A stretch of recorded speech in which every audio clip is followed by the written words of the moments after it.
Congress party అధ్యక్షుడిగా, ముఖ్యమంత్రిగా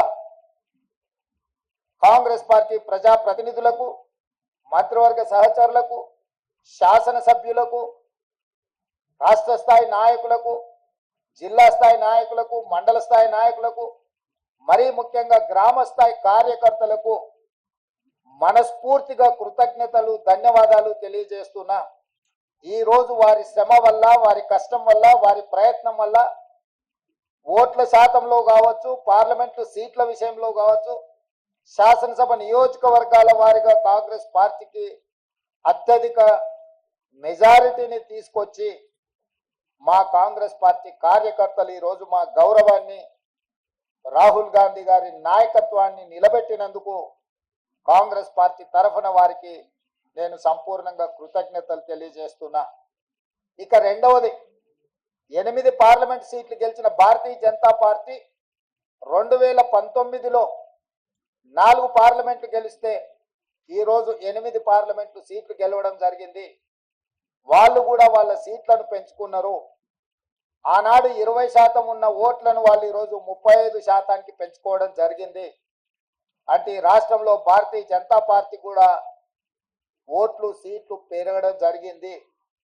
అయితే ఇందులో వాళ్ళ ఓట్లు, సీట్లు పెరగడానికి వాళ్ళ నాయకత్వాన్ని సమర్థించేదానికంటే బీజేపీని గెలిపించడానికి బీఆర్ఎస్ నాయకులు ఆత్మ బలిదానం చేసుకొని, అవయవాలను త్యాగం చేసి, అవయవ దానం చేసి ఈరోజు బీజేపీని గెలిపించడం జరిగింది. బీజేపీ గెలిచిన 8 పార్లమెంటు నియోజకవర్గాలలో బీఆర్ఎస్ 7 సీట్లల్లో డిపాజిట్లు కోల్పోయింది. ఆదిలాబాద్ కావచ్చు, నిజామాబాద్ కావచ్చు, కరీంనగర్ కావచ్చు, మల్కాజ్గిరి కావచ్చు, సికింద్రాబాద్ కావచ్చు, చేవెళ్ళ కావచ్చు, మహబూబ్ నగర్ కావచ్చు, ఈ 7 పార్లమెంటు నియోజకవర్గాలలో బీఆర్ఎస్ డిపాజిట్లు కోల్పోయి బీజేపీని గెలిపించడం ద్వారా బీఆర్ఎస్ నాయకులు ఆత్మ బలిదానం చేసుకొని అవయవ దానం చేసిండ్రు బీజేపీకి. ఈ విషయం నేను ఈ రోజు చెప్పడం లేదు. ఎన్నికల ప్రక్రియ మొదలైనప్పుడే స్పష్టంగా పార్లమెంటు నియోజకవర్గాల వారిగా బలహీనమైన అభ్యర్థులను పెట్టి బీఆర్ఎస్ శ్రేణులను బీజేపీకి పని చేపిస్తున్నాడు చంద్రశేఖర్ రావు అని చెప్పి నేను స్పష్టంగా నిర్దిష్టమైన ఆరోపణ చేసిన. నేను నిర్దిష్టమైన అంశాలను ప్రస్తావించినప్పుడు బీఆర్ఎస్ నాయకులు వితండవాదం చేసిండ్రు, నా మీద వాళ్ళు మాటల దాడి చేసిండ్రు. ఇవాళ ఇంకొక విషయం, అత్యంత కీలకమైన అంశం నేను ఇప్పుడు ప్రస్తావించదలుచుకున్నా. 2001లో తెలుగుదేశం పార్టీకి రాజీనామా చేసి చంద్రశేఖరరావు గారు సిద్దిపేటలో శాసనసభ్యుడిగా పోటీ చేసినప్పటి నుంచి 2023 డిసెంబర్ వరకు సిద్దిపేట శాసనసభ నియోజకవర్గంలో ఏ రోజు కూడా 25-30 వేల మెజారిటీ నుంచి 1,25,000 మెజారిటీ వరకు ప్రతి సందర్భంలో అది చంద్రశేఖరరావు గారు కావచ్చు, లేకపోతే హరీష్ రావు గారు కావచ్చు, లేకపోతే స్థానిక సంస్థలు కావచ్చు, లేకపోతే పార్లమెంట్ ఎన్నికల్లో కావచ్చు, అత్యధిక మెజారిటీ సిద్దిపేట అసెంబ్లీ నియోజకవర్గంలో బీఆర్ఎస్ పార్టీకి వచ్చింది. కానీ ఈ పార్లమెంట్ ఎన్నికల్లో హరీష్ రావు గారు సిద్దిపేటలో పూర్తి తన ఓట్లను బీజేపీకి బదిలీ చేసిండు. ఇవాళ బీజేపీ రఘునందన్ రావు గారికి 63,000 పైచిలకు ఓట్లు వస్తే బీఆర్ఎస్ కు 65,000 ఓట్లు మాత్రమే వచ్చినాయి. ఈరోజు బీఆర్ఎస్ మెజారిటీ సిద్దిపేటలో 2,500 ఓట్లు మాత్రమే.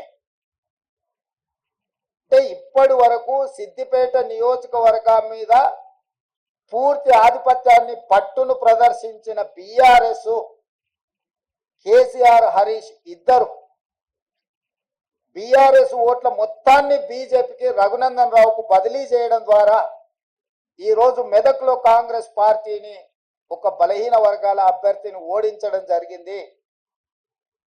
మాకు కేవలం సిద్దిపేటలో వచ్చిన మైనస్ వల్లనే ఈరోజు దాదాపుగా మేము మెదక్ పార్లమెంట్ సీటును ఓడిపోవడం జరిగింది.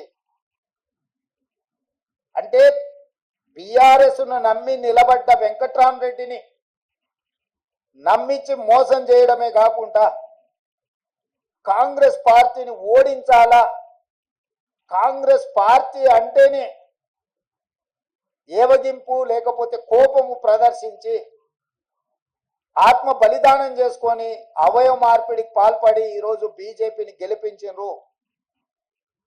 7 పార్లమెంట్లలో ఆనాడు 37.5% ఓట్లు తెచ్చుకున్న బీఆర్ఎస్ ఈరోజు 16.5% ఓట్లకు పడిపోయింది రాష్ట్ర వ్యాప్తంగా. అంటే దాదాపుగా 22% ఓట్లు బీఆర్ఎస్ ఓట్లు బీజేపీకి బదిలీ చేసిండ్రు. 2023 శాసనసభ ఎన్నికలలో బీజేపీకి 13% ఓట్లు వచ్చినాయి. ఈ పార్లమెంట్ ఎన్నికల్లో 35.5% ఓట్లు వచ్చినాయి. సరిగ్గా బీజేపీ ఓట్లు 22.5% పెరిగితే బీఆర్ఎస్ ఓట్లు 37.5% నుంచి 16.5%కి పడిపోయినాయి అని అంటే సరిగ్గా 21% 22% ఓట్లు బీఆర్ఎస్ వాళ్ళు బీజేపీకి బదిలీ చేసిండ్రు. తద్వారా 8 పార్లమెంటులల్లా బీజేపీ గెలిచింది. 8 పార్లమెంట్లల్లా బీఆర్ఎస్ డిపాజిట్లు గల్లంతైనాయి. ఒక్క మెదకులో ఓడిపోయిన దాంట్లో మాత్రమే వాళ్ళకి డిపాజిట్ వచ్చింది. బీజేపీ గెలిచిన 8 సీట్లల్లా 7 సీట్లు బీఆర్ఎస్ తన ఉనికిని తన డిపాజిట్లను కోల్పోవడం ద్వారా బీజేపీని గెలిపించింది. ఈరోజు పోతూ పోతూ చస్తూ చస్తూ ఇవాళ బీజేపీని గెలిపించే ప్రయత్నం ఈ రాష్ట్రంలో బీఆర్ఎస్ చేసింది. చంద్రశేఖరరావు, హరీష్, కేటీఆర్ చేసిండ్రు. అసలైన తొలి వెలుగు. ఫాలో వాట్సాప్ @తొలి వెలుగు అఫీషియల్.